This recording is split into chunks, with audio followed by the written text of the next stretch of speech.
Welcome into the Gramlich and McLean podcast, presented by Ingles, the official supermarket of Gramlich and McLean. Mac was flying back from Tallahassee, made it back. And, I'm just flying by the seat of my pants because I have a newborn. So here we are, Mac. But that looked epic down there in Tally. I mean, what a game. If you're a Miami fan, Florida State, of course, came back and made it somewhat of a game, but not. I mean, I feel like if you actually watch the game, you realize that it really wasn't. But the score will probably help Florida State Yeah. in the long run down the road, Mac.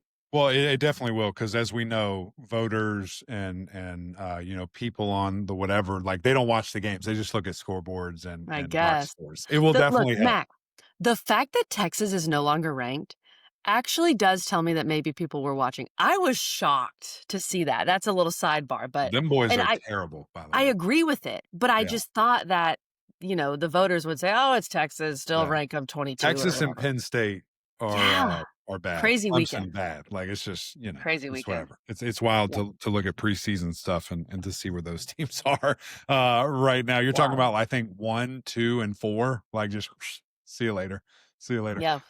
Fascinating. Not even in the Some mix. have shown a little progress, though. We'll talk about that. But Tallahassee was Really? awesome. It was super fun. Like you said, I mean, Miami dominated that game. We'll talk about more about that here in a second. But just the vibes were immaculate. I have to give such a huge shout out to the Seminole family, Seminole Nation, showing up, showing out. That was our best, biggest, loudest show ever. And guess what? It was so much fun. And I would love if we could harness that everywhere we go and everybody put on a good shouting or showing and, shout to the rooftops. It was sweet. We had signs. We had people going It looked nuts. awesome. It was really, really fun. And a huge shout out to FSU too, because they promoted the heck out of it.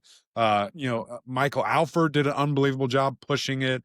Ira from War Chant did a great job doing that. The school, the football team, all those different things. So that was the snapshot for us. That's the business model of how this thing can get to everybody. I hope that others follow suit, because it's such a better product. It looks so good for the ACC that fan bases care and want to do that. And that's how we, become this football conference. It's a multifaceted thing. So it was really fun. And, just seeing that, I got to go see the new facility, see the new renovations to yeah. the stadium. The facility's closed. It's probably a couple weeks away. So I hope we go back and I get to see it done, but it's awesome. There's a lot of great things going on in Tallahassee right now. Mac, it looked great. The atmosphere was awesome. Shout out to Florida State fans because that place looked packed. You're the 7:30 game on ABC. Like, it's time to showcase yourself, and Florida State did a great job with that. Before we actually get into the game, because I remember we had Michael Alford on in the offseason in the summer, and he was talking about that facility. What did you get to really see? Did you get to see what he was talking about, like the 3D virtual reality Yeah. walkthrough space and all that? Yeah. So it was they were putting up the screens. They were putting up their final touches. So it's literally about 30 yards deep, full width wide of a football field, and just this massive monitor just That's right there. crazy. And so it's like underneath it are meeting rooms. So you literally go from your meeting room right outside to this turf, and you just look up, and it sounds like it's going to be kind of a point of view of the opposing whatever offense or defense, and it That's pops up wild. and you line up and you go against it. Really, really cool. That's going to be a fascinating advantage. And he says the first of its kind. Like, it doesn't exist. It exists in smaller forums, but it's not that. It's not the full width of a football field anywhere. That was awesome. And strategically, how they laid stuff out, it's very nice. They did a great job, kind of with that design and what that's going to be. And they have the benefit, they're a couple of years behind in a football building. They have the benefit of seeing what everybody did, see what works, what doesn't work. And now we're going to make what we think is the perfect building. Yeah, that's a really good point, Mac. And Florida State fans would be like, "Yeah, we've been behind," but they're, they're making do with it. Okay, well, let's get to a quick message from our friends over at Ingles, and then Mac, we will dive into what the heck happened with Miami, Florida State, Virginia, Clemson, Duke. We're gonna get into it. Did you know Ingles only sells USDA choice and prime cuts of meat? Maybe it's time to reward yourself. Our butchers cut all our meat fresh in the store every day. Grass-fed, organic, you name it. Not only that, we'll even cut it to order just the way you like it. And we grind meat fresh in the store multiple times a day. It's all in the bag. That's the best meat in town for the best folks in town. Ingles, low prices, love the savings. Okay, Mac, let's dive into this Miami-Florida State game. Miami ends up beating Florida State 28-22. Now, it wasn't really that close. I'm not trying to take credit away from Florida State and what they did in the fourth quarter, but It is playing good from for behind. context what you're doing, though. It's good for Yeah, I context. mean, let's be real, guys. Like, it was 28-3. Like, Miami was dominating the first 3 quarters of the game, and I was so impressed, Mac. I mean, we talked about this with the lines of scrimmage and the run games. Neither team was able to do much running the ball, but Florida State said, "Okay, Miami, we're gonna make you throw it." And Miami said, "Cool, like, we're gonna do that." Carson Beck was 20 of 27, 241, 4 touchdowns. Malachi Toney is absolutely freaky special. If he played for Alabama, everyone would be talking about him like Ryan Williams last year. And I feel like the broadcast actually did do a good job talking about him and talking about how he reclassified and he's that young and it's unreal what he's doing. And also that CJ Daniels was huge for this team too, Mac. Miami is the best team in the country. I know the AP poll isn't going to reflect that because Ohio State, but Miami is the best team in the country. I think that's pretty obvious at this point, Mac. Do you agree? Yeah, no, I'm totally with you. And I think you and I have kind of, we've thought that way, Yeah. for a little while now because they're the most complete team. And when you're the most complete team and you're older and you're experienced in really key spots, that usually translates to also being And you have the the best team. wins. And you You have have the wins. wins. You You have have the 3 ranked resume. wins. You have 3 better wins than anybody else in the Yeah. entire country. And so, I think that matters. It's not just us saying that after a bunch of G5 and FCS games. Like, these are big time matchups, big time wins on the road against Notre Dame in week 1, and against a really good USF team as well there. So I think all that matters, and And it really Florida, stacks up. who just And beat Florida, Texas. who just beat Texas, who is a very good defense, just offensively look better against, Texas, who has a pretty good defense too. So yeah, all those matter. And that's a really big deal. So I do want to take a second to just reflect on the weekend. Cause as you mentioned, we were in Tallahassee, a lot of Knowles. It was exciting. We had the emotions of Jimbo Fisher. We had the passion of Taylor Tannenbaum. So it's like I'm literally surrounded by Seminoles, and I'm jacked up, and Norvell's there, and all these great players, and everybody's doing the war chant for like 18 straight Oh, hours. God. And I got caught up in that, and I wanted to be an entertainer, Mm. and I picked the Seminoles on national TV, and everybody was excited. The fans went nuts. I ate the W like Jameis Winston. And then after the game, Mario Cristobal comes over to me and gives me a hug. And the very first thing he says to me is, "You picked against us." I called you out. I He said, called "Coach, you out, Mac. I didn't know if you needed extra motivation. I was just trying to help." And on top of that, KG, I was brought into the Hurricane family, and they all felt like I disrespected them, Wow. turned my back on them. So Miami fans, that's on me. I'm sorry. I'm human. I liked, I like the Kool-Aid over there in T-Town. All right, Tallahassee. So I loved that's on seeing me. the pictures of you and Mario. First of all, you guys look like you are besties, which Yeah. you are. You Yeah. are. Mario is almost like he was like, "I gotta find Eric McLean. I gotta hug him." Um, but, I think they'll forgive you, Mac, and I get it. You were swept up in it. You got all these Florida Yeah. State fans Part of there. it. I was not on national TV. I was just on the Graham and McLean podcast, but I picked Pretty close. Miami. Actually, worldwide. I don't know if you knew that. We are worldwide. I picked Miami, Mac, because I didn't believe the lines of scrimmage were even. Yeah. And I think that showed up. Tommy was running for his life. Now, we also talked about these quarterbacks, who was going to make mistakes and who wasn't. Castellanos made mistakes against Virginia, and those mistakes still showed up in this game, Mac, with the 2 picks that were very costly for the Noles. And I thought that Miami defense was just nasty. I mean, Yeah. like we said, they had 3 points until the fourth quarter. Like, that's huge. And I thought that they couldn't really protect Tommy Castellanos. And he also made some mistakes, like I get it, but he was sped up. They couldn't run the ball as well.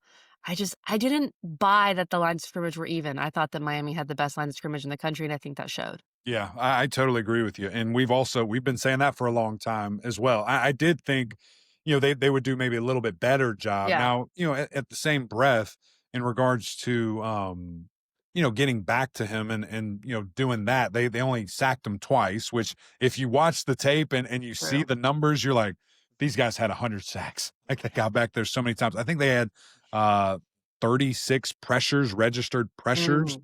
And Ruben Bain had like 11 or 12 by himself. He had more than Florida State as an entire team combined. That's how good Ruben Bain was playing. And listen, we had Dalvin Cook on the broadcast. We had all these guys on the broadcast. And they're like, hey, you see 4 right there for Miami? 4 hands need to be on them. You don't just need one-on-one offensive tackle. You need to chip them. You need a tight end. You need a running back, something, slide to them. And as you would come to find, they did not do that a lot. And you saw kind of the consequence of that. And, I think just to kind of focus on Florida State real quick, and then let's go to the Miami side. I think that the fight that we saw from them means something, because you bet your tail Miami wanted to finish that game 28-3 Sure. or worse. They wanted to take the game away, to shut it down, to extend long drives, to score more points, and they couldn't. They couldn't do that. They couldn't finish the game for whatever reason, whatever you want to look at. So it was a very valiant effort. Now, it was about a quarter and a half too late, and you wish you would have seen that from the jump start just for a competitive, insane back and forth game. But they did not quit. They didn't give up on each other. Tommy, fighting to the very end, that offensive line, receivers. I mean, guys were making plays left and right. Like, it was really fun to watch. Again, it was just too late. Mac, And I'm not saying ran out of time. Like Danny Cannell said, ran out of time. I think he's being silly. You just did it too late. It's not a because time thing. Miami It's was also playing with a lead and, dominate. being Yeah. conservative, whatever. Yeah. Can we talk about the celebrations to the camera when you're down like 28-11? Did you see? Maybe you didn't because you were I don't know. doing. No, I You were probably doing. did. What I was mean, it? What was we've the got celebration? like McCoy scoring and he's like doing the night, and you're down 28-11. Yeah, No. yeah. It was. I was very confused, and I know like CJ Daniels kept doing the no Yeah, no yeah, no to yeah. the camera, and I get these guys want their moments, but to me, that felt a little old Florida State. Like, come on, that's not what we're doing, guys. Yeah, This yeah. doesn't really strike confidence Yeah, double for digit me. deficit. You don't celebrate. You get the ball Don't to the give me the ref, night. hurry up. You run your 2-point play. Come on.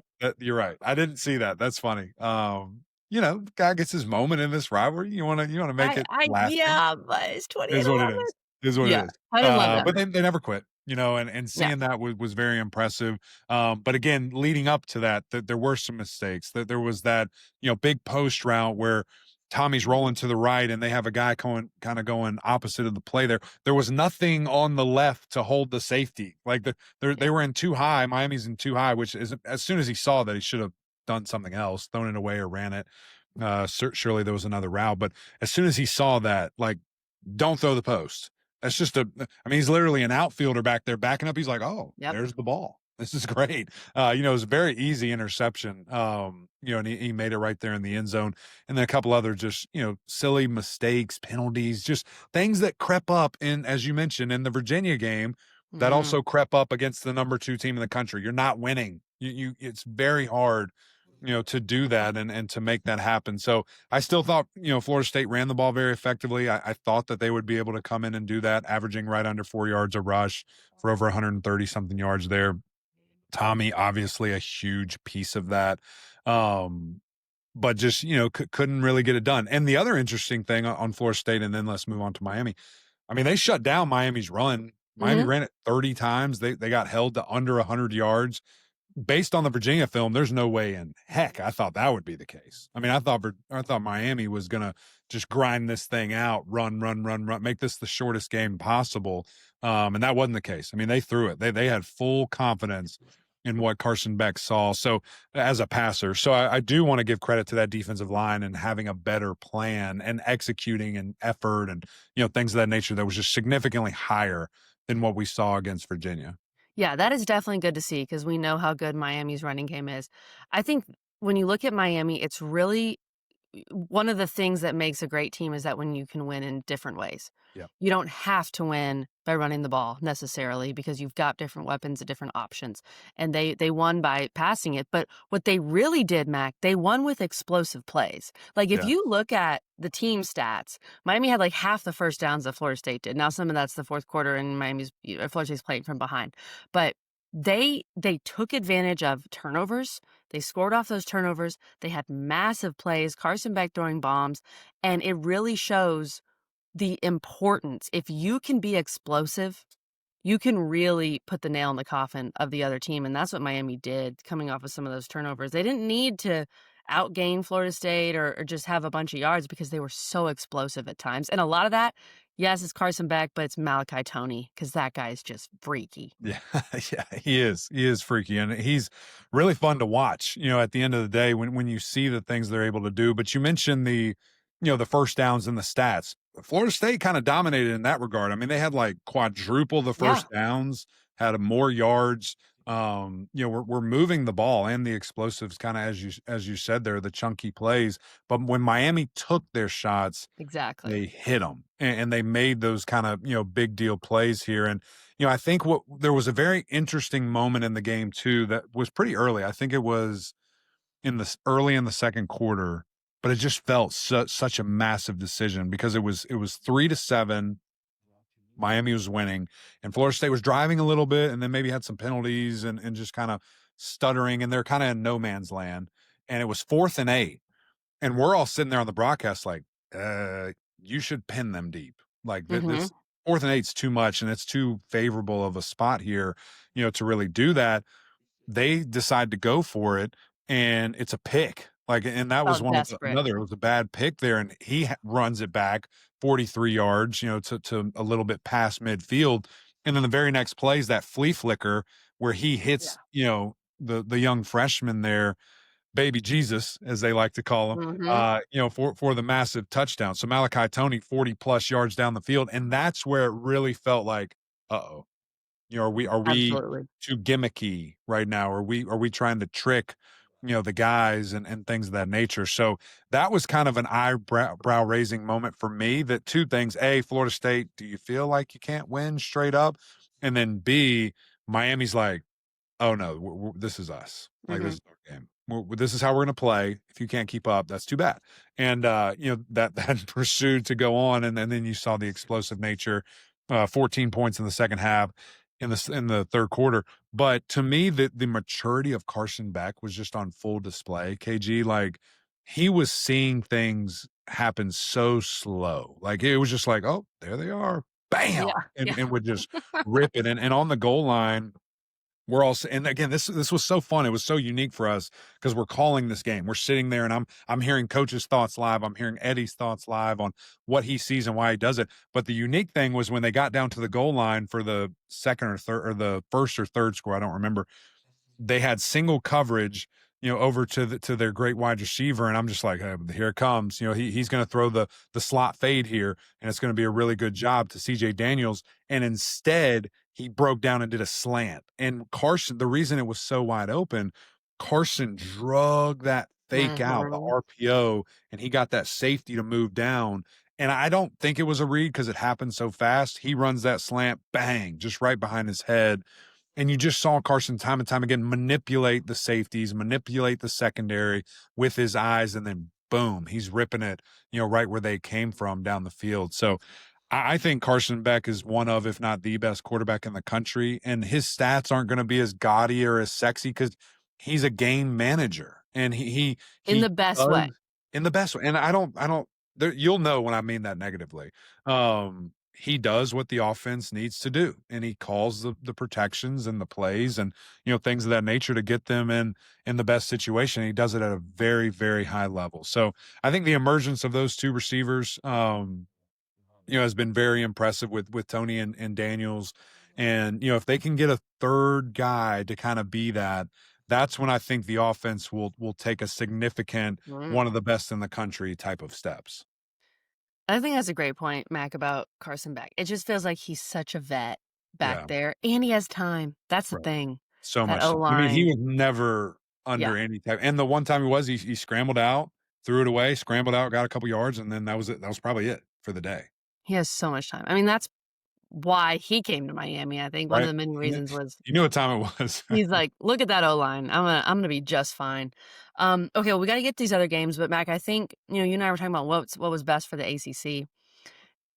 I think there's positives both ways. Obviously, Florida State now with 2 losses, you're really behind the 8 ball in terms of the playoff. It's not completely out of the question, but we'll see. You do have that Bama win. That Bama win is huge, and Bama just continues to look better and better. But Miami now, I'm not gonna say, you can afford a loss because you hate that as a fan. You don't wanna hear that. But Miami's feeling great, Mac. They Yeah. have a bye, then they have Louisville on a Friday night, Stanford, SMU, Syracuse, NC State, Virginia Tech, Pitt. There's not a ranked team left. You No. should win every one of those games. Yeah. But you gotta keep the focus, and that's what I wanna see from Miami. That's what we didn't see last year. I Mhm. know they had a completely different team, and they were playing with fire every week with that defense, Yeah. but the U is back. Right. That's fair.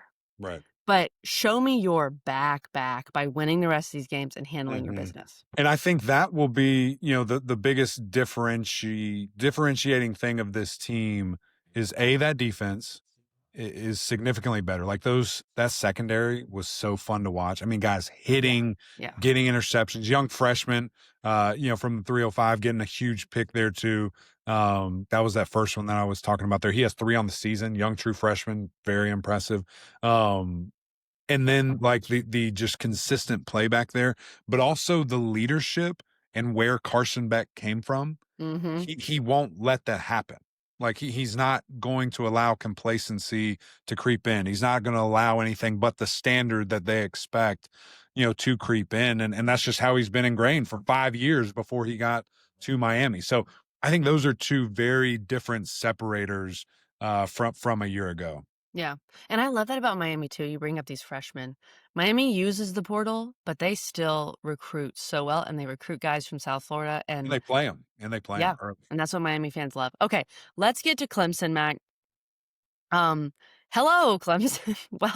Welcome to the football season. It started a couple weeks ago, but you're here now. 38-10 over North Carolina. Clemson did whatever they wanted. Mac, at times, I really had the thought, is North Carolina trying? I mean, I had that thought on defense specifically. It was rough, Yeah. and I wanna give credit to Clemson because they came out right away with that first play call. You're like, "Okay, something's different here. That's nice. Love Yeah. to see it." So, it was good to see Clemson. I mean, 28 points in the first quarter was crazy, which was more than they'd scored all season, which is unreal. But I'm not sure if this game was more about Clemson or UNC. I think if you're a Clemson fan, you'll say, "Oh, it's more about Clemson." If you're a UNC fan, you probably aren't even watching this because you're on to basketball season. But UNC, man, wow. Yeah. Wow. That's all I Yeah. got on that. And I think what was interesting too, kind of as I'm watching this game, I'm just thinking in my head, like, how do I want to approach this? Yeah. How do you want to discuss this game? Because I don't want to be a big Debbie Downer, and I don't want to be sunshine and rainbows. So I'm Right? going to kind of be in the middle, and we're just going to be factual. North Carolina is a very bad football team right now. I don't know how well coached they are based on the things that I see. I don't think they have the guys based on the things I see. I don't know what kind of things they're practicing because the habits that are in the game are just bad, just bad. So as a Clemson fan, you need to know that this is just a little bit of education here. You need to know that they're the worst team in the ACC. You also need to know that BC, who you're playing this week, is the second worst team Mhm. in the ACC. So there should be 2 games in a row that Clemson looks like national champs. It should. So don't get too excited. Don't get all juiced I up think and most think Clemson fans are with you on that, I Mac. hope I so. think they I are. hope so. Yes. But also let's be excited and let's celebrate, a big conference win and a team looking very competent, a team that took shots and a quarterback in Cade Klubnik who went 22 of 24. That's impressive on air. That's That's impressive with true. no defense. And yet there was a team with Division One scholarships out there. And so that was really impressive. And I'll tell you the things I love. Now, I'll have a video coming out later this week to really break it down and show you guys. But Cade went through his progressions. Cade went first read, second read, check down for a 35-yard touchdown. He did it another time for another big gain. He laid it out there to Bryant Wesco and allow him to make big plays. I saw creativity from the offensive play calling. Didn't run the ball super great, 31 attempts for 8. I mean, that's below average. But I could care less. I just want to see the quarterback play well, and he did. 4 touchdowns, 2 to a tight end that, like, I've been begging and pleading for and thinking, like, why is this guy not more involved in the game plan? He is that special and Christian, the big tight end there, number 87. So I was thrilled with what I saw and very excited and um, thinking that something good happened in the bye week. But there is that grain of salt of just understand who you're playing and understand the level of competition that you were going against. So is this something Clemson can build upon? Yes. Is maybe this what they needed just to get confident and believe that they could do something of this nature? Also, maybe yes. But I also saw a team that threw it 42 times and you only had one sack. I still need more from that Mm, defensive line. Now they got good push. They had like 6 or 7 TFLs and they looked more of the part, but sure. it's just the production. Like you've got to get it going. You've got to get it going in different areas. And listen, I think they played great. To give up a trash touchdown super late in the game when the fifth string is in, awesome. But there's some signs of positivity, but that's all I'm giving you. We're not getting any more. We're not, the celebration was yesterday. We're on to Boston College We're on we're on to Boston now. College. Exactly. The signs are there, Mac. Do you okay, just quickly on the defense, agree with you about Cade. Like you said, 22 of 24 for 254, 4 touchdowns is impressive in practice. You were kind of doing it on air, but whatever. Tom Allen being on the sideline. What did you think of that Yeah, I forgot to bring change? that up. Yeah, I liked it. I mean, again, did it work because the team was inept that you're I playing don't against? know. But I think that's what he's known for. That's And what he's that's what best Clemson's for. done with their Correct. DCs. You think of Most people do. Venables. But that Yeah. passion, that fire, like I think it was Ashton Hampton made a big time play, kind of a no game or tackle for Mhm. loss, and he's right there, like like that didn't exist for the first Sammy Brown had 4 that big games. play on, like, the wheel Yeah, route. He was so losing it, yeah. I think there is something to that. And again, when you play a competent offense like an SMU in a couple of weeks, then we'll know more. We'll know more. Absolutely. We're gonna get to SMU, but I wanna spend some time on this Virginia game, Mac. This was a fun game, like, Yeah. really fun. Virginia finds a way to win in overtime yet again, 30-27. The Who's continue to climb up in the AP poll, and UVA's offense actually struggled a decent bit, like, it wasn't their best offensive game. It was actually probably, I'm assuming, their worst offensive game of the season. And their defense took advantage. Louisville's turnovers, some of those turnovers were baffling. Like the pitch, scoop and score, that crazy pick six when you think Miller Moss is down, but then his knee is on a On player. his arm, on his Yeah. forearm. It was crazy. This game was truly wild. Yeah. And I do like Virginia did enough to win. I think it was a good bit more about Louisville making some mistakes. I mean, Virginia still had a lot of bright spots, but Yeah. hey, you got to win the game and survive in advance. You have a number next to your name. That's what Virginia did, and that's all that matters, Mac. No question about it. And that's, again, it's a test for everybody throughout the entire season, especially when there's not recent historic success that Yeah. you've got to prove it. You've got to keep showing it. And that's why I was so, low and fading, Virginia against a Florida State team. That's why I needed to see it back to back. Are you going to be still hung up and excited and whoa, we did it, Right. not focused on your next opponent? Or can you go out and win on the road against a really nice team, a really quality opponent that is very well coached in Louisville and going to have a great plan? And I think what you said about Miami earlier, winning different ways, this was maybe even bigger for Virginia than the way that they beat Florida State because the Mm. offense wasn't going. They couldn't just lean on Chandler Morris to go be Superman. He wasn't even in there for the game-winning touchdown. He was hurt and had to come out. I loved that play, by Defense, the way. yeah, That it was was awesome. It's that was awesome. great. It's fantastic. Defense finding a way to score twice. Like that's championship level football. That's when your team is rolling and we can lean on if somebody has a bad day, you got somebody else picking you up. That's complimentary football. That's a big deal. That showed me a lot for Mm. Virginia. And I know, Georgia Tech was off, and so I'm not going to make any kind of outlandish, crazy things and just allow, Virginia to jump Georgia Tech kind of in that bye week. But it's kind of 2A, Mhm. 2B right now, kind of fighting for that, second spot for versus Miami, which I think there's a bit of a gap there, but between A them and bit. everybody else. So, but I loved it. I love what I saw. Love the tenacity. Cam Robinson continuing to just show why he's one of the best players in the ACC, flying around the field, scoring, getting in the backfield. He's really, really fun to watch. And then you look on the other side with, Miller Moss. I mean, he's gotten better and better. It just unfortunately was in a loss this time, and a guy that's slinging the ball finds his guy Chris Bell. I mean, golly, Chris Bell's just flying up draft boards from the wide receiver position. That dude's fun to watch, but you can't hurt your Sam, is can't she hurt okay? yourself with Is she that. okay? I don't know. Let's go to Roback real quick, and then we'll be right back. Roback just dropped their licensed game day collection. Polos, hoodies, Q-zips, custom designed for your school. On game days, we wear Roback, period. Sam is okay. That is Mac's dog, by the way. I just want to clarify that.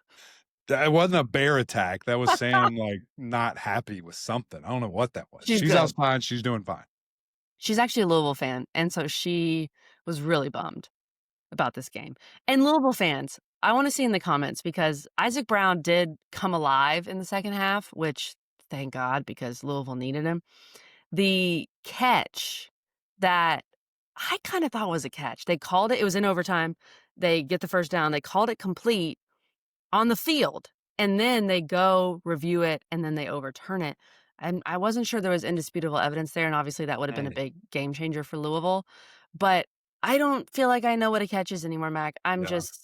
I guess to catch it, you have to go like David Tyree, and it's got to be stuck like glue to your helmet. I don't know. I know Louisville fans probably very upset about that. Yeah. So jump in the comments. Let us know. Yeah, Let us know let what us know y'all what you thought. think. Was it as egregious, or did maybe you see something and we need to take another look? We'll Yeah, find we out. got to give Louisville fans, I feel like sometimes they feel they're overlooked. And this team, if you win that game, you're 5-0, you're ranked. You still have a lot ahead of you and a lot of opportunities. Miami coming up for one, where you could make some noise, Mac.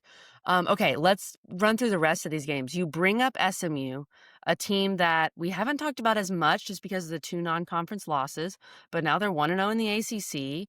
They are able to dismantle Syracuse. Poor Syracuse.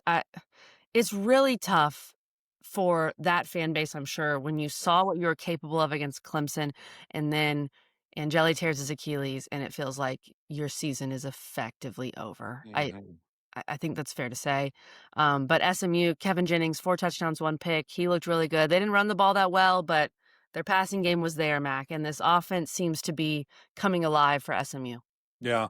And it's still like I don't know, it's just lack of overall consistency. And this team just played really well last year. And so it's They're one of those not. things. They're not last year's team. They're That's not last kind year's of the problem. Yeah, they're not last year's team. And listen, was last year's schedule a little more favorable and they were able to take advantage? Maybe. Maybe that's where you lean, but they're also, missing one of the greatest players in SMU history that moved on and is playing for the Chiefs now. So Yeah. all these different things, kind of add up and come together, where I just want to see a little bit more consistency finishing, not giving up 15 points in the fourth quarter.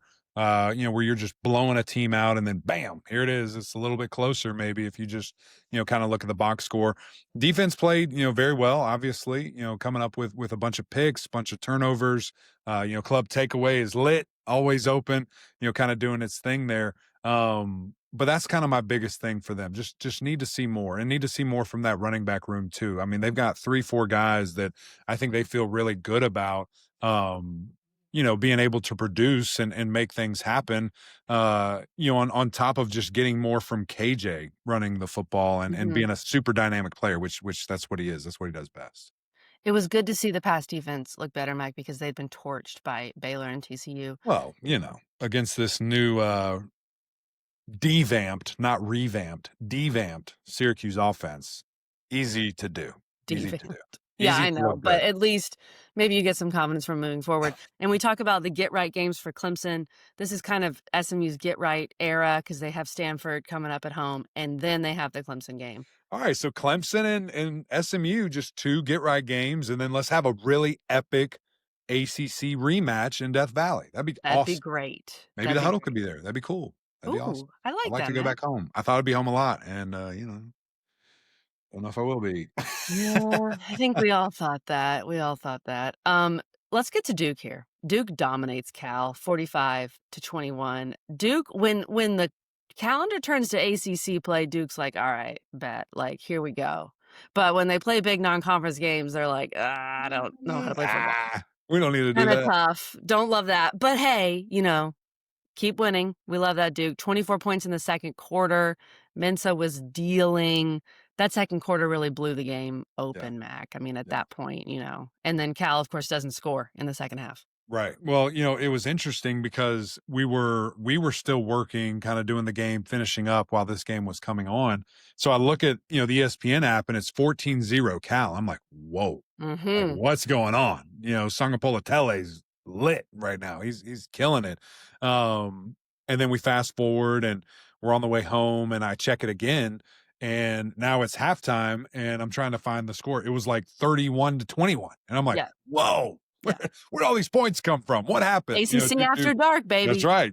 Chaos. And then Duke, of course, goes on to, continue to dominate, and Cal, didn't get near the end zone again, which is unfortunate. And, I think what's fascinating about this young cat over at, Cal, super, super talented and just, having a bit of the turnover bug. And some of those Yeah. have been tips and picks and, things of that nature. I think Cal they've got to get better around him. They've got to get some guys that can really help. But this Duke defense is just, they're tenacious and they turn on. And that was what was probably so confusing and frustrating for me early in the season because we weren't seeing that.